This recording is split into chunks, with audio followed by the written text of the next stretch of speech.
And my perspective is a little bit different, I think, than the conversation that we're hearing today. I appreciate that our communities were held harmless. I wouldn't call our suburbs overfunded when in my own community I'm looking at residents having tax increases to the tune of $1,000 per average household because of redistricting. The heavy reliance on our property taxes for schools, education in the state of Connecticut is unmatched in this country. And so when we say our suburbs are overfunded, it is outrageous because the taxes that are paid at the property tax level is what makes our homes unaffordable. And so when we talk about affordable housing, we should be having a conversation about property tax relief. My own home, I pay $1,000 a month just to live in my home. To have the privilege to live in my home, my town takes $1,000 a month from me. So that's the perspective that I personally come into this. But I also come into it from the perspective of sustainability. And I'll go back to the 2017 budget when it truly was a bipartisan budget because we were forced to get in the room together. And Mr. Speaker, I mean, you and I spent a lot of time together to the point where it felt like we were in a hostage situation. That is what bipartisanship is. Saying you had a conversation in a committee meeting and then producing a document without any input from this side of the aisle doesn't make this document bipartisan. So while I might appreciate that there's ECS funding in here, there's the crisis funding in here, and other initiatives that are important to this side of the aisle, it doesn't make this budget bipartisan. Because there's certain lines in the sand that we drew.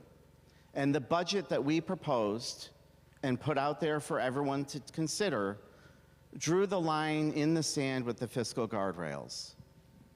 And the reason being primarily is these guardrails have never been tested because miraculously out of 2017, we have seen incredible revenue gains. Part of it came from repatriation, a federal law that really we had no control over that caused billions of dollars to come into the state of Connecticut, and that was the first tranche that went into our pensions. And then here on in, we've seen the outrageous performance of our stock market. But that cap was meant to capture the volatile income to pay down our unfunded liabilities because we recognize that we are the most indebted state in the country. And so to make Connecticut more affordable for our residents, we had to get our unfunded liabilities under control. We have put $8 billion into our pension to only get about a $1.8 billion return. It should be dollar for dollar, but there's such a strain that continues on our system, we need to keep making those payments. This budget today, I fear, stops those payments. We are voting tonight to divert over $600 million a year of our volatile revenue into now the budget making. And so it's easy to look at the revenue and say, we have so much, why can't we take some for our spending? What troubles me is we came out of a budget year last year where this chamber refused to adjust the budget, refused to recognize the Medicaid overruns, refused to recognize the school special ed overruns, and we ended up over $500 million in deficit. I have never experienced, I think in my career here, that we actually had a deficit created by spending versus a deficit created by a loss of revenue. And so that's what gave me great pause coming into this budget cycle. And I fear what this budget is going to do, because we still have yet to adjust for those overruns. These overruns are only going to be exacerbated as the years go on. And I think this budget implicitly recognizes it. I call it the wait and see budget. Not only are we diverting money from our volatile cap into spending, but we're also going to set some of it aside to wait and see what holes are created by what's being done here. It was discussed tonight about our higher education system. I think it was pointed out that they certainly are going to have to slip into deficit. They're going to maybe raise tuition, look to getting more out-of-state students to bring in revenue. They have a sustainability problem. We haven't addressed that sustainability problem. We gave them $400 million last year and gavelled out. This year, we're going to make them dip into their reserves in order to sustain themselves. So if they don't right-size themselves, we're going to be back here 2 years from now, maybe even a year from now, struggling to fix their deficit. And the list goes on.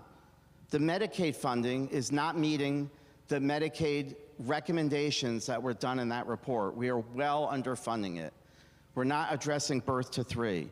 We're not fully addressing our nonprofits. We're not fully addressing special education. And the hospital tax that we've cobbled quickly into this budget of $375 million is a number I've never seen before. And I don't even know if it's achievable. So I look at this budget as a wait-and-see budget.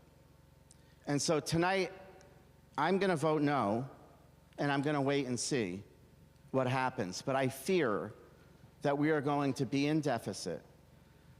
Removing that volatility money from our budget cycle is going to take $250 million out of our ADEX savings, which we have been using to help us to spend more and actually cut taxes. So when we had the largest tax cut in history in 2023, that was because we had built up over $700 million of savings in our budget because we were paying down our pension debt.